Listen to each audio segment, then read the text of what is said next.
Assalamualaikum warahmatullahi wabarakatuh. Bismillah walhamdulillah wassalatu wassalamu ala rasulillah Sayyidina maulana Muhammadin abdillah wa ala alihi wa sahbihi wa man walah. Rabbi israh li sadri wa yassir li amri wahlul 'uqdatam min lisani yafqahu qawli. Subhanaka la ilma lana illa ma 'allamtana innaka antal alimul hakim. Amma ba'du. Hadirin jamiah pengawasan musalla ar-rahman rahmat Allah subhanahu wa ta'ala.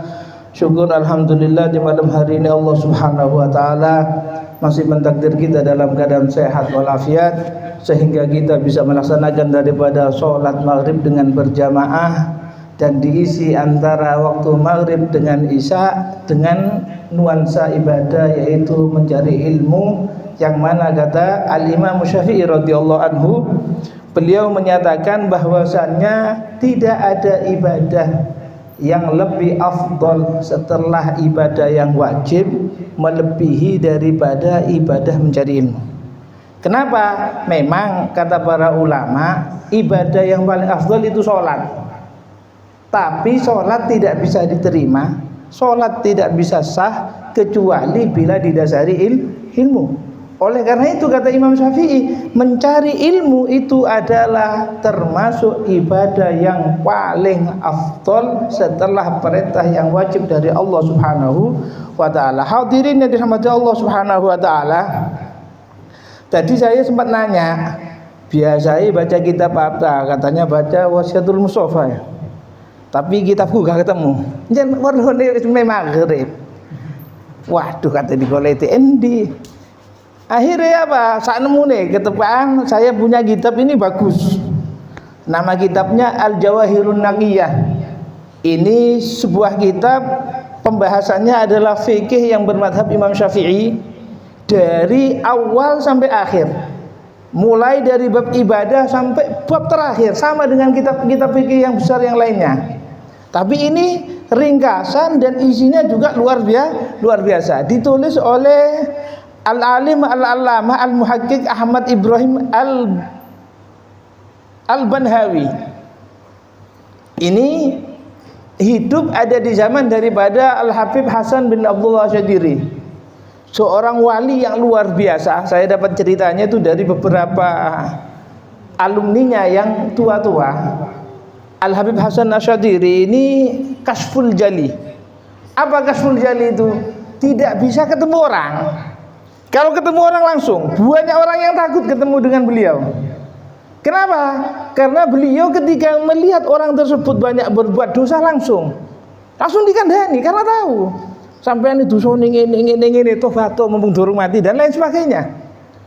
Tahu semua yang dilakukan oleh banyak manusia ketika datang kepada beliau langsung. Mulai kecilnya beliau, mulai kecilnya orang tersebut sampai dia menghadap puru kabeh. Iku Al-Habib Hasan bin Abdullah Asy'adiri, kakak kandung daripada Al-Habib Salim Asy'adiri yang ada di Hadramut sana. Ini beliau memerintahkan Syekh Ahmad Ibrahim Al-Banhawi ini untuk menulis kitab yang pembahasannya membahas semua daripada pembahasan fikih dari awal sampai akhir. Memang ada sebagian fikih itu dibahas tentang ibadahnya saja, ada yang membahas tentang muamalahnya saja, ada yang membahas tentang faraidnya saja. Enggak, pembahasan setelah muamalah itu biasanya munakahat, pernikahan. Setelah pernikahan baru ada bab faraid, setelah bab faraid baru bab jinayat. Kenapa? Kata Syekh Ibrahim Al-Baijuri, itu memang sudah urutan daripada kehidupan manusia. Pertama, perintahnya disuruh ibadah yang benar kepada Allah Subhanahu wa taala. Ketika sudah beribadah yang benar, baru diperintahkan untuk muamalah kepada manusia satu sama lain, sehingga di situ terjadi transaksi jual beli atau yang lainnya. Dalam transaksi, yang melakukan transaksi itu lanang do, ono wedok ya ada perempuannya, sehingga ketika laki-laki ketemu dengan perempuan, itu biasanya punya rasa seneng. Akhirnya apa? Menikahlah. Akhirnya nyampe kepada pembahasan yang setelahnya, yaitu babul munakahat, menikah. Setelah menikah lama, biasanya banyak punya anak. Anak sudah dewasa, gede yang tuwek mati wis, meninggal. Sehingga apa?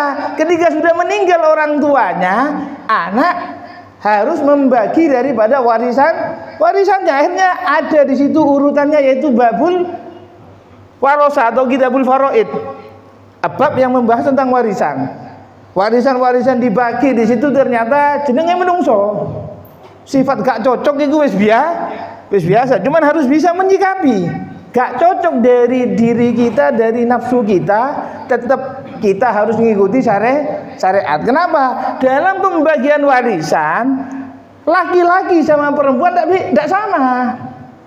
Hasilnya tidak sama, dapatnya tidak sama. Laki-laki dapatnya lebih banyak, perempuan dapatnya sedikit. Sehingga biasa yang jadi masalah teman hidupnya. Jare sing bojone sing wedok, mosok podo-podo anak oleh sedikit.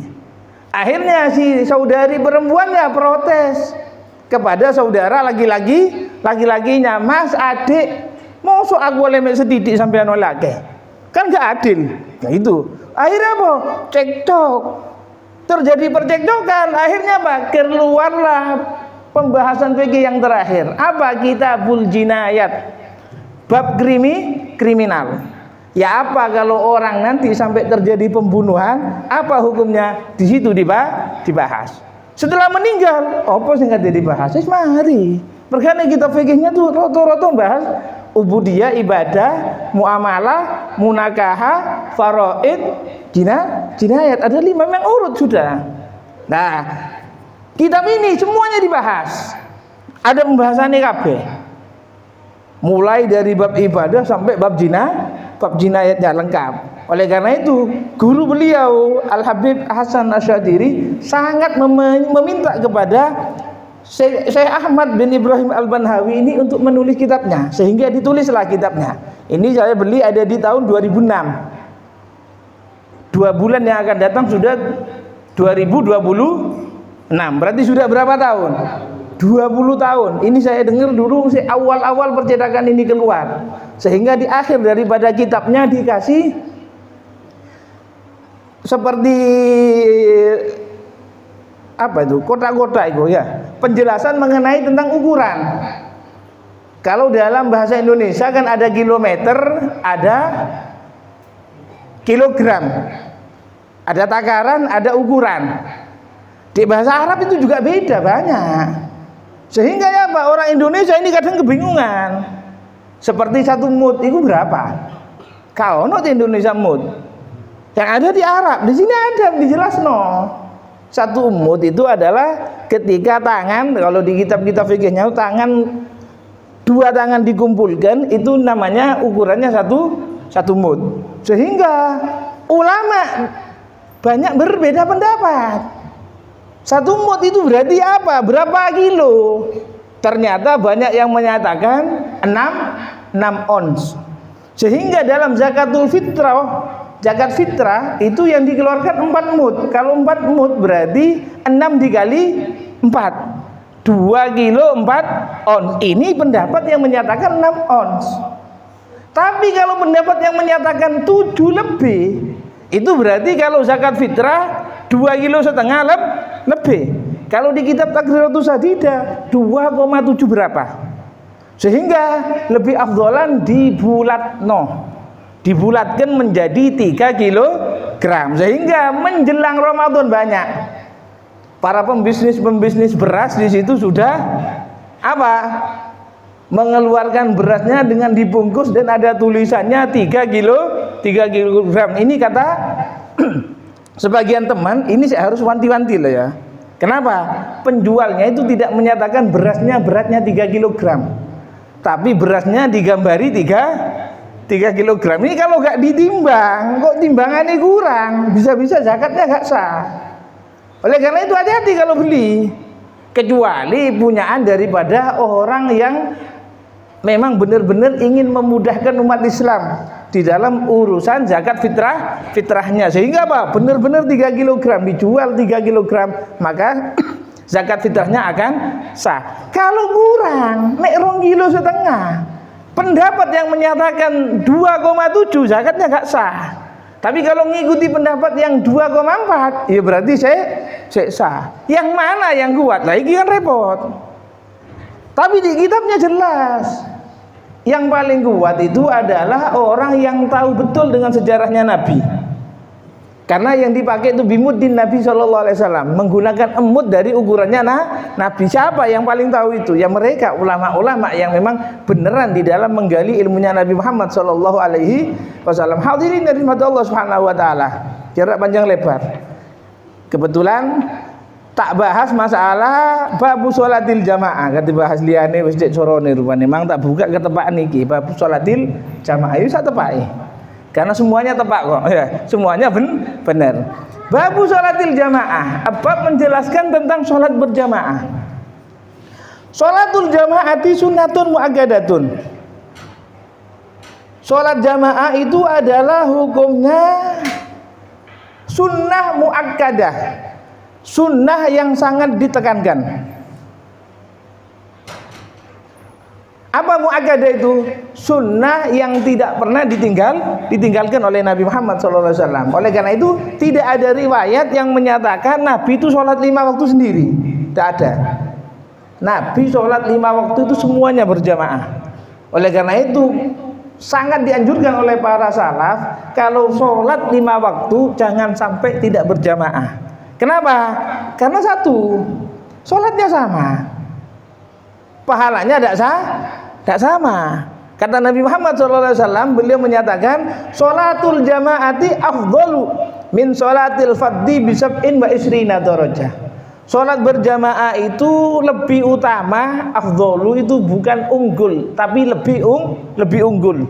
Berarti lebih hebat, lebih baik daripada sholat sendiri dengan 27 derajat.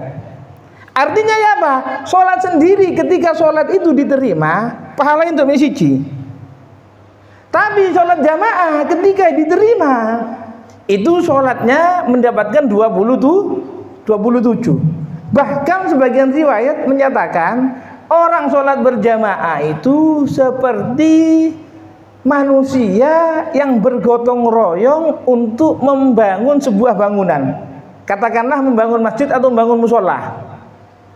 Ketika orangnya banyak, tentunya iurannya atau yang kerja bakti itu banyak, musolanya akan cepat jadi. Satu nyumbang genteng, aku gentengnya wis. Kata satu nih, aku kayu nih. Kata satu nih, aku keramike. Kata satu nih, aku semene.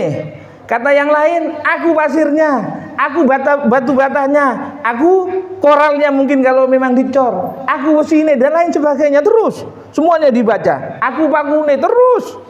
Ya bahkan yang terakhir yang wis bingung, aku nyumbang apa nyumbang duit gawe bayar tukangnya itu lebih tepat. Ya apa terus? Tak lama kemudian akan jadi musola. Sehingga ya apa? Dari sholatnya orang yang berjamaah, sak kaum sak kelompok ini, kata para ulama mungkin khusyuknya tidak 100%, dan itu pasti kayak bukan mungkin ya.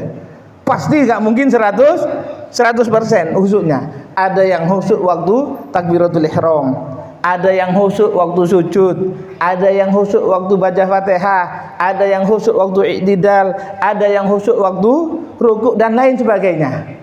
Sehingga oleh Allah Subhanahu wa taala dari yang khusyuk itu dianggap urunan. Dijadikan satu, lengkap enggak dari rukun sholat semuanya, lengkap. Berarti apa? Sholatnya diterima. Ketika sholat itu diterima, kata para ulama, Allah Subhanahu wa taala tidak menerima sholat itu hanya untuk imam. Tapi Allah Subhanahu wa taala menerima sholat itu untuk semua jamaahnya. Semua yang sholat podoin itu. Padahal kalau sholat sendiri jelas seperti orang bangun bangunan.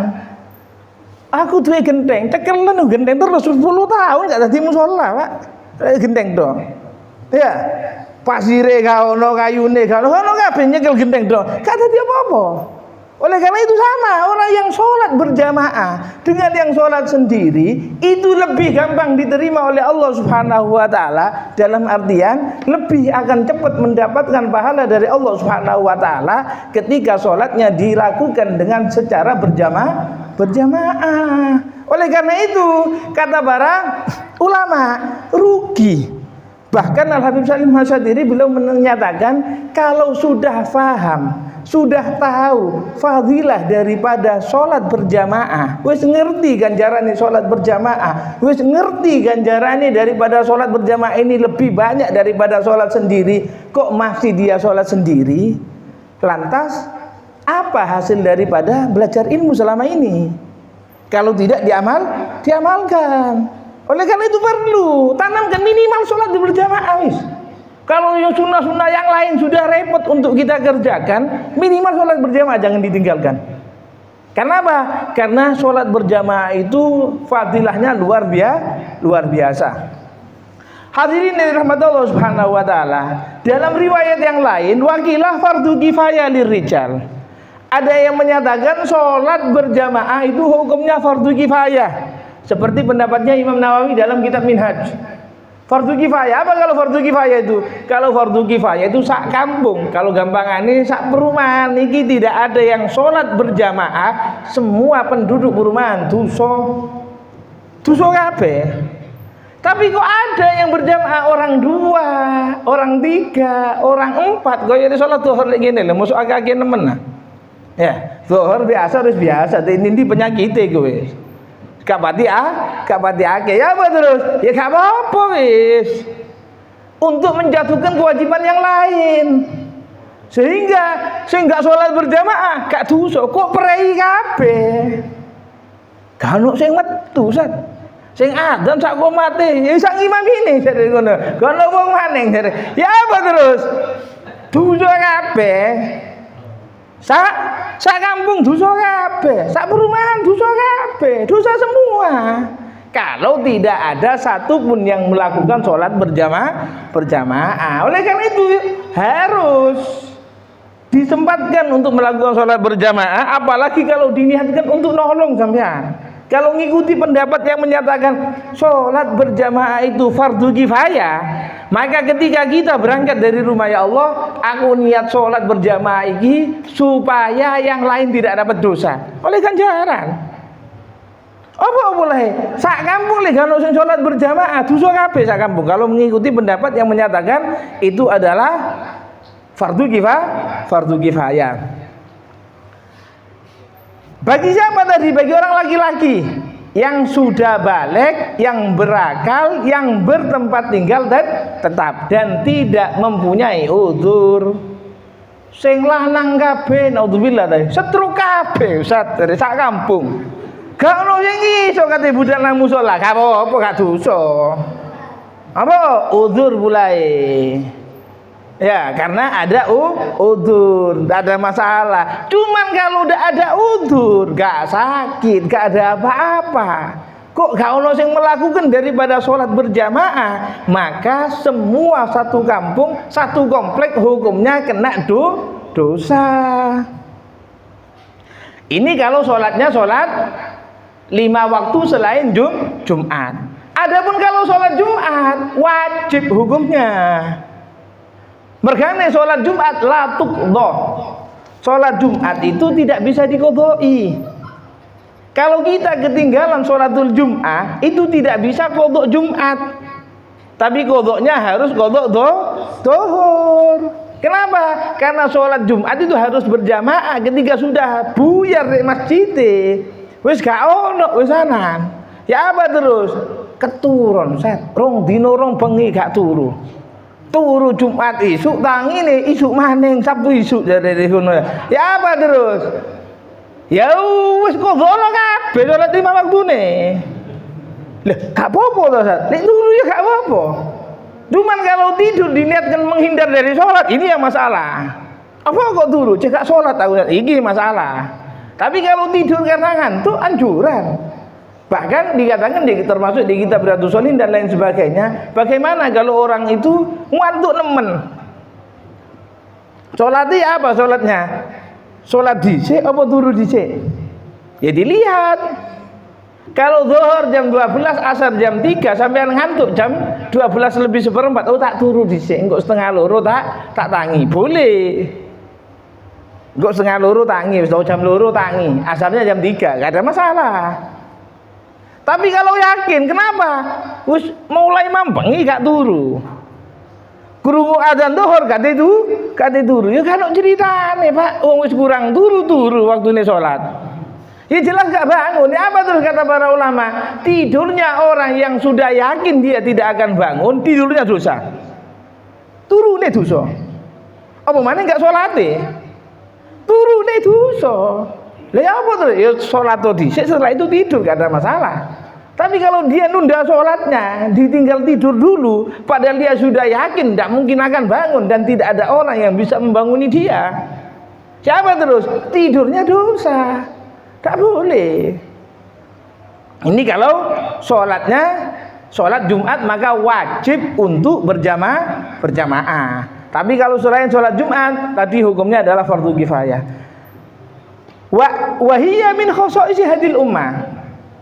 Sholat berjamaah itu adalah termasuk daripada khosa'is hadhil ummah, kekhususan umatnya Nabi Muhammad sallallahu alaihi wasallam. Kenapa? Umat-umat yang lain sholat tapi gak berjamaah, khusus umatnya Nabi.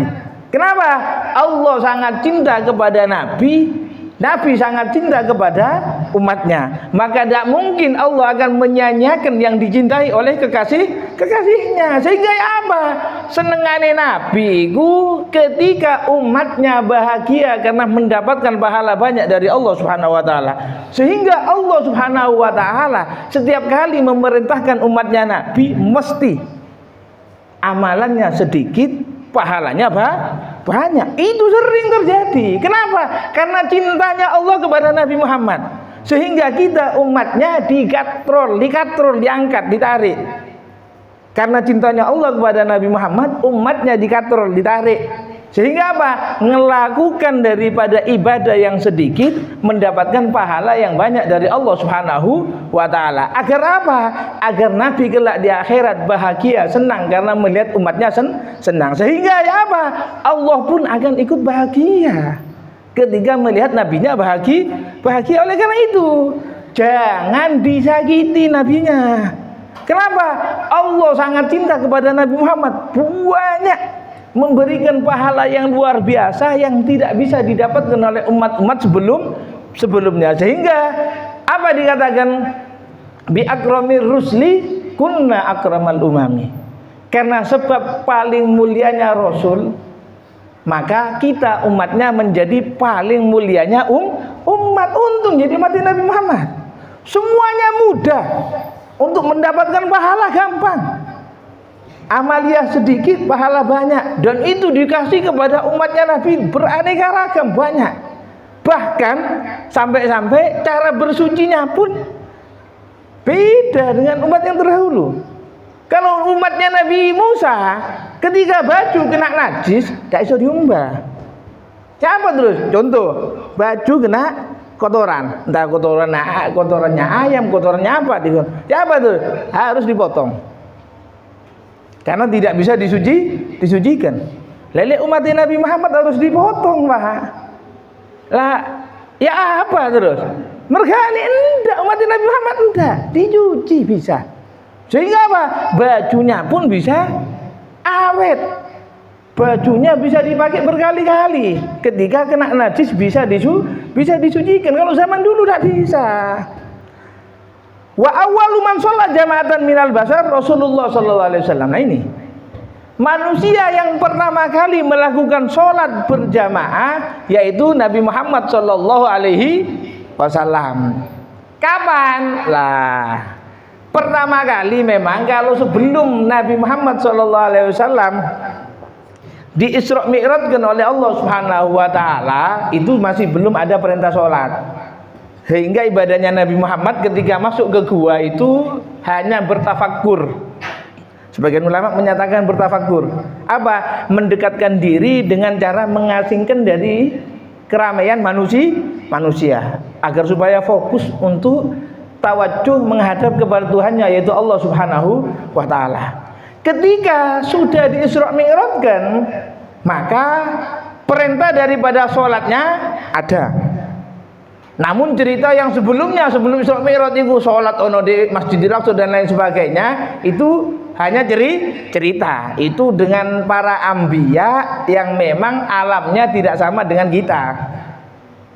turun. Isra Mi'raj itu turun bawa perintah sholat 5 waktu. Kapan dilakoni sholat 5 waktu? Bukan subuh, zuhur. Subuh masih belum dikerjakan sholatnya. Kenapa? Caranya Nabi sholat masih belum ada, masih belum tahu. Sehingga disebutkan di kitab Hawasi Syarwani, ya, kitab Syarwani itu ada 10 jilid di situ. Dikatakan apa? Nabi Muhammad SAW ketika zuhur Jibril datang. Jibril datang itu membawa ajaran atau cara daripada sholat. Jibril sholat ditirokno Nabi Muhammad. Nabi Muhammad jadi imam, sahabatnya yang ngikuti. Tapi sholatnya Nabi Muhammad dikatakan iku niru seperti sholatnya malaikat Jibril. Nah, terus status malaikat Jibril jadi apa? Bukan jadi imam. Malaikat Jibril hanya sholat sebagai contoh. Tapi Nabi Muhammad sholat menjadi imam. Yang jadi makmumnya siapa? Sahabatnya. Yang jadi makmumnya terus sholat. Oh, seperti itu. Rakaatnya sama, bacaan kabeh, wis mari kabeh salam baru. Bahkan dikatakan Jibril itu datang 2 kali. Hari pertama sama hari kedua. Hari pertama itu sholat di awal waktu. Hari kedua sholat mepet akhir waktu. Sehingga Jibril menyatakan antara hari pertama dan kedua lah waktunya sholat. Ya untung waktu ini hanya 5 waktu. Padahal perintah awalnya mau dikasih perintah 50 waktu. Tidak bisa bayangin saya. Kalau sholatnya 50 waktu, kalau masih melebu pabrik, Pak. Ya, tidik-tidik sholat, 15 menit sholat, 10 menit sholat. Kalau saya ikut sholat deh. Ya, apa nih gue jadi ngono ya? Iku, lagi apa? 50 waktu. Tapi apa? Allah jadikan 5 waktu. Enak. 5 waktu enak. Zuhur, asar, maghrib, isya, subuh. Mergane sebagai rasa syukur kita umatnya Nabi Muhammad SAW, jangan pernah sampai ditinggalkan. Kenapa? Allah sudah sangat sayangnya kepada umat ini. Perintah yang asalnya 50 dijadikan 5. Dan lebih dari itu Allah SWT menyatakan 5 ini sholatnya. Pahalanya tetap dikasih seperti pahala sholat 50. Kenapa? 1 kali sholatan dikasih pahala seperti 10 sholat. Sehingga 5 sholat itu sama dengan sholat 50 waktu. Enak jadi umat Nabi. Mergane kalau kita ngaku cinta kepada Nabi, jangan sampai meninggalkan daripada sholat 5 waktu. Dan diusahakan sholatnya dengan berjamaah.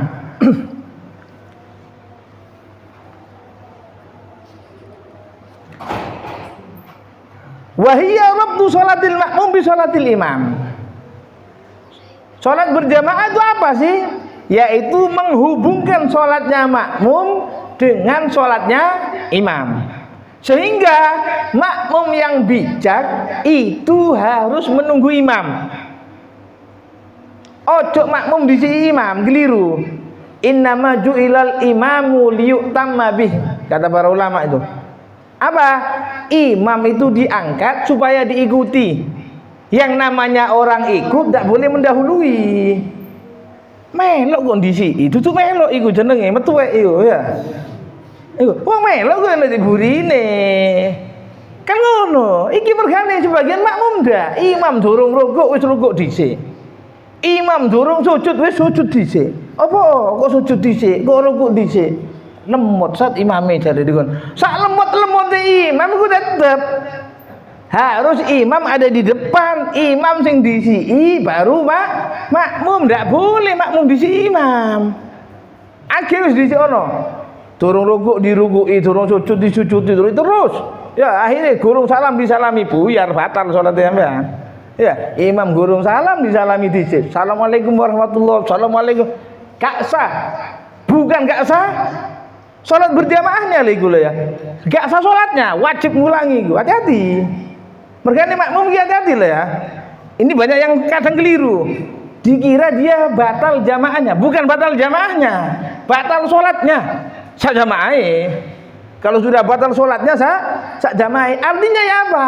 Makmum yang sengaja mendahului salamnya imam itu wajib sholat lagi. Kalau tidak sholat lagi berarti sholat itu dia tidak mengerjakan, diutang. Harus qadha. Makanya jangan nunggu qadha, langsung. Kenapa? Sudahlah, jadi makmum jangan diisi imami. Sehingga kata sebagian itu menyatakan paling butuhnya makmum itu yang mendahului imam. Ya apa makmum tidak mungkin akan bisa mendahului salamnya imam. Imam turun rukuk dirukui, turun i'tidal di'iktidali dhisik. Ya bodoh ae. Ujung-ujungnya apa? Salamnya masih nunggu imam. Iya kan? Salamnya masih nunggu imam. Oleh karena itu sudahlah. Memang makmum kok. Makmum gue enak. Kenapa? Makmum gak tanggung jawab. Imam yang tanggung jawab. Tapi sholatnya sama-sama dapat fadilah berjamaah, yaitu 27 derajat. Makanya sering kalau zaman dulu saya sering dengar itu ya. Muslimin muslimat monggo jamaah sholat ganjaranipun 17 derajat. Semakin kok wis boten pade kepireng nggih. Wallahu alam kemana itu sudah, entah orang-orangnya sudah tiada mungkin ya. Yang orang-orang itu sudah tiada, akhirnya penerusnya ada. Napa? Ikut salpat ya. Ya apa terus? Ya gak ada masalah. Cuman memang orang dulu tuh gini, hebat orang dulu itu. Apa? Pujiannya itu semuanya adalah termasuk daripada nasihat. Sehingga kalau kita bijak sebagai tetangga musola atau masjid yang ketika setelah azan itu ada zikiran muslimin muslimat monggo jamaah sholat, sakjane ya harus berterima kasih. Matur nuwun Pak, kula diiling-ilingaken. Lek enggak kula sholat ijen. Kalau sholat sendiri itu berarti dia dapat pahala 1. Tapi dia kalau sholat berjamaah dapat 27. Enggak ketemu arek saiki. Mulai piye nae 17 tok gak mundak-mundak ya. Sembarangan wis mundak kabeh kok.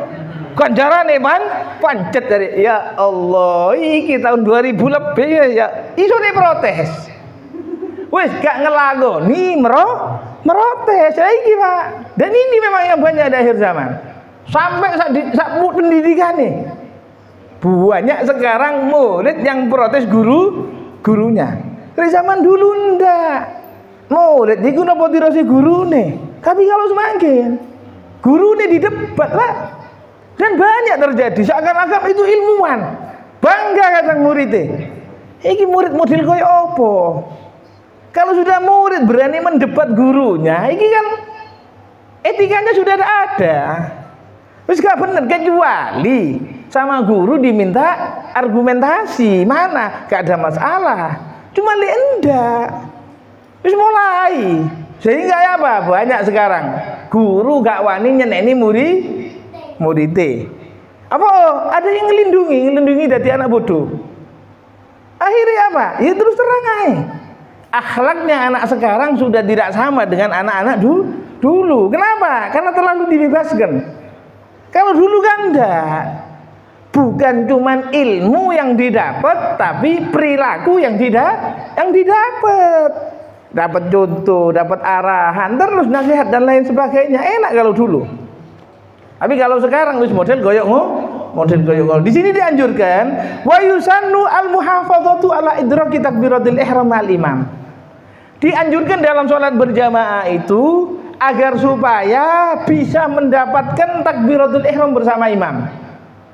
Kenapa? Karena ada hadis yang berbunyi likulli syai'in safwah. Untuk segala sesuatu itu mempunyai intisari. Wa safwatu sholati, dan intisari daripada sholat at-takbiratul ula mal imam, yaitu takbiratul ihram bersama imam. Hadir takbiratul ihram bersama imam. Fahafidhu alaiha, maka jagahlah itu. Kenapa? Ketika manusia yang melakukan sholat berjamaah ini dapatkan takbiratul ihram ma'al imam, ini fadilahnya luar biasa. Ganjarannya itu tambah gede. Ada ganjaran khusus, pahala khusus. Dengan apa didapatkan fadilah takbiratul ihram? Wa tahsulu bil istighali bit taharrumi akibat taharrumi imamihi ma'a huduri taharrumil imam. Fadilah takbiratul ihram itu bisa didapat ketika makmum langsung bersegera melakukan takbir ketika imam sudah takbiratul ihram. Hadir di situ, kemudian imam mari takbiratul ihram langsung takbir. Imam Allahu Akbar, makmum langsung Allahu Akbar. Tutuk hadir sih omong-omongan di pinggir.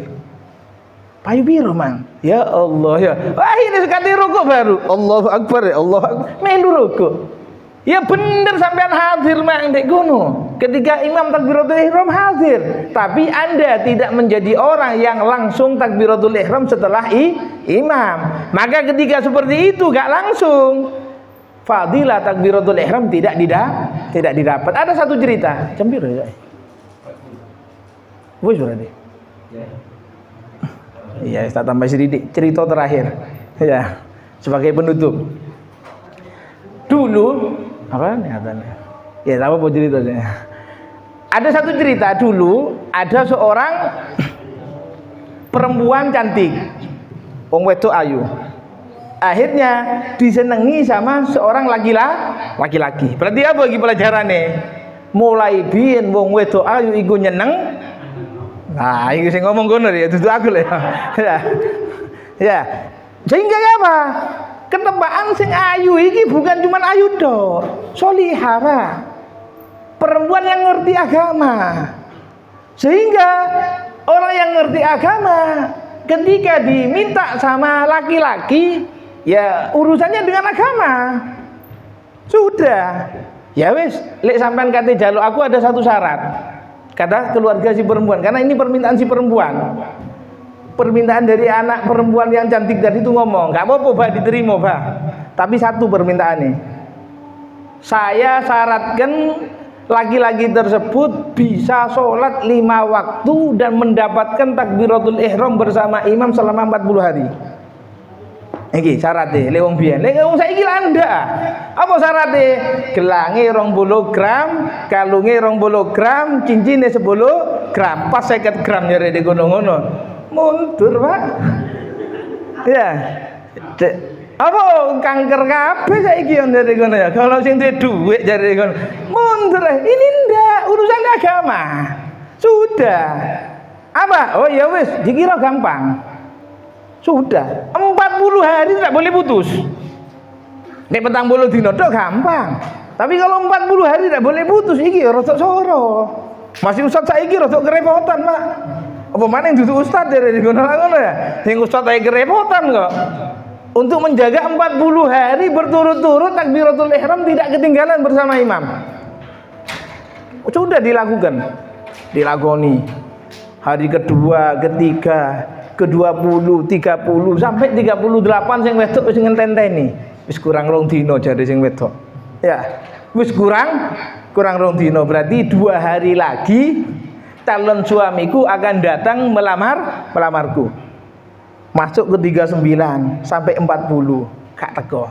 41, 43 sampai 47 gak teko. Iki ya apa? Genahe ku wong lanang bang iku serius apa ndak? Kok gak teko maneh? Sudah ini kirim daripada orang kiriman dari keluarga si perempuan suruh tanya no. Berlanjut mau minta apa ndak? Ternyata apa? Si laki-laki jawabannya, dulu sebelum aku mengenalnya memang cinta sama dia. Tapi ketika aku sudah mengenalnya, aku sudah lupa sama dia. Artinya apa? Dia sudah merasakan nikmatnya beribadah dekat dengan Allah Subhanahu wa taala. Sehingga apa? Gak jadi. Lek arek saiki, Pak. Tanggalane sing ngene soleh siji ya. Terus kapan ditutup petang bulu? Diinteni orang dulu ndak sampai lupa. Yang awalnya dia beribadah karena ingin mendapatkan perempuan, pada akhirnya dia beribadah karena merasakan nikmat cinta kepada Allah Subhanahu wa taala. Mungkin ini yang bisa saya sampaikan. Mudah-mudahan kajian di malam hari ini menjadi ilmu yang manfaat bagi kita, terutama bagi yang berbicara. Amin amin ya rabbal alamin. Kalau ada pertanyaan karena ini pengajiannya fikih, monggo.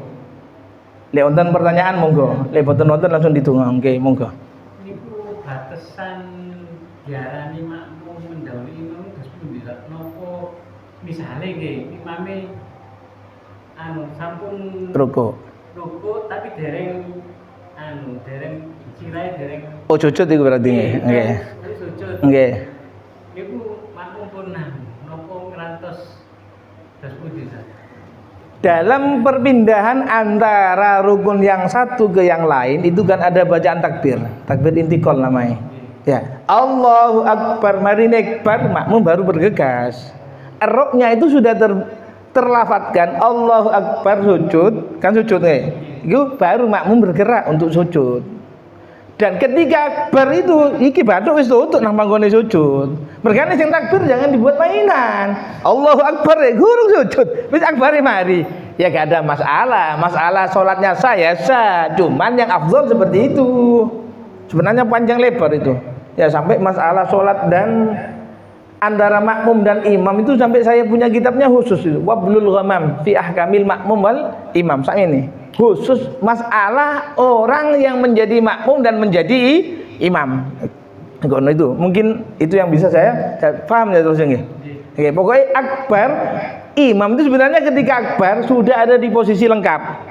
Wis tutut misalnya. Kalau sujud ya sudah bathuk ini sudah nempel. Sehingga makmum segera bergegas untuk menuju sujud. Lihat dibarengi terus ya apa? Barengi terus ya gak ada masalah, cuman makruh sebenarnya tuh.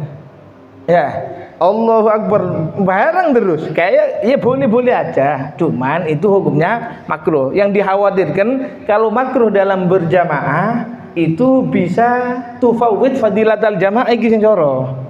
Khawatirnya itu makruh dalam sholat berjamaah itu termasuk kategori yang bisa menghilangkan fadilah jamaah. Di antara contoh yang paling nyata dan supaya bisa dijaga, as-shaf jangan sampai kosong. Kalau shaf yang di depan masih kosong, kemudian bikin shaf yang nomor 2, ini masalah. Shaf yang nomor 2 ini bisa-bisa gak dapat fadilah jamaah. Shaf yang nomor 2 itu berarti sama dengan sholat sendiri. Kenapa? Yang depan masih kosong. Mereka jangan sampai shaf kalau masih kosong dipenuhi. Mereka dalam bahasa Arab sawu sufufakum fa inna tasbihata sufuf minta misi hadis sholat dan lain sebagainya. Iku lihat di bahasa Nordik. Wong saiki banyak yang tak paham. Mereka ini nanti bahasa Indonesia. Shaf yang rapat, yang lurus, jangan membuat shaf yang baru kecuali di depan sudah sempurna. Sempurna di depan, baru shaf lagi. Sempurna, baru shaf lagi. Sempurna, baru shaf lagi terus. Ini ndak saya naik dewi. Soalnya di pinggirnya cagak di Allahu Akbar, di ngarepe kosong. Ya walaupun masjid, sholat berjamaahnya sah sih, tapi fadilah gak dapet. Kalau dia melewati shaf yang kosong, oleh karena itu jangan. Kalau berjamaah, ilmu berjamaahnya harus dilengkapi supaya benar-benar mendapatkan fadilah berjamaah. Ya kalau ada lagi monggo. Mbun. Ya wes. Doa. Bismillahirrahmanirrahim. Alhamdulillah sallallahu alaihi wasallam Muhammad wa ala alihi sayyidina Muhammad. Allahumma inna nas'aluka wa nas'aluka abduka nabiyika Muhammad sallallahu alaihi wasallam wa na'udzubika min mas'alika abduka wa nabiyika Muhammad sallallahu alaihi wasallam. Allahumma arham ummat sayyidina Muhammad wa sallim ummat sayyidina Muhammad wa farjan ummat sayyidina Muhammad. Allahumma yassir lana umurana fid dunya wal akhirah. Rabbana atina fid dunya hasanah wa fil akhirati hasanah wa qina adzabannar. Wa sallallahu alaihi wasallam alhamdulillahi rabbil alamin. Ya rabbana tarafna وأننا صرنا عبدنا وصرنا وتب علينا توبة تغسل كل حوبة واغفر لنا المواقي وآمن الرواتي واغفر لوالدينا يا ربي وقلوبنا والأهل والإخوان والسائر في النار وكل ذي محبة أغفرة الصحبة والمسلمين أجمعين وجود منا بكساب منا وسجود منا بكساب منا المصطفى رسول